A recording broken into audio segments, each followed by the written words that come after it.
রাত পোহালেই তো ঈদ। আমার এমন কোনো বন্ধু নাই যে ফোন দিয়া বলবে, বন্ধু ঈদ মোবারক, তোর দাওয়াত রইল আমাদের বাড়িতে। আসলে ভাই গরিব তো, অর্থের কাছে হাইরা গেছি।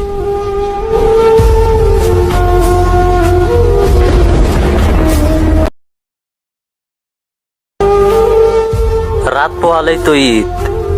আমার এমন কোনো বন্ধু নাই যে ফোন দিয়া বলবে, বন্ধু ঈদ মোবারক, তোর দাওয়াত রইল আমাদের বাড়িতে।